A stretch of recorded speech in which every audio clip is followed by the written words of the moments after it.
Acts of kindness, acts of generosity is how simple it is to make people feel good.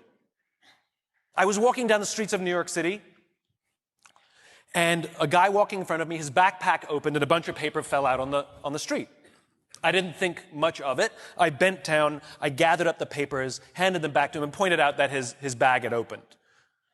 Now, in our bodies, there's a chemical called oxytocin. Oxytocin is responsible for all the warm and fuzzies, unicorns and rainbows. It's responsible for all the warm feelings and connectedness we have with each other. Friendship, love. Huge amounts of oxytocin surge through a woman's body as she gives birth. This is what is responsible for the mother-child bond. Oxytocin binds human beings. There are many ways to get oxytocin.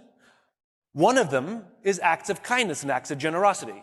It feels good when we do something nice for someone. It feels good when someone does something nice for us.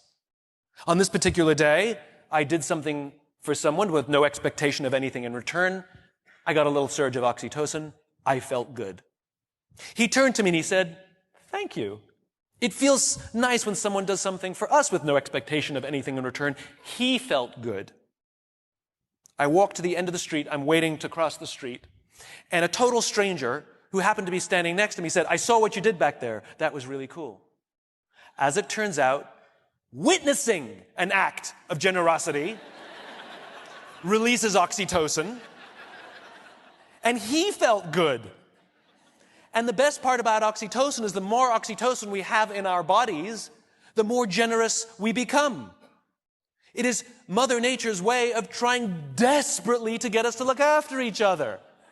I can guarantee you that that man who witnessed what I did something nice for somebody that day simply because he saw someone do something nice for somebody that day. So what if we commit to do something nice for someone with no expectation of anything in return? Imagine what happens at work. Imagine what happens at home. Imagine what happens with our friends. But it must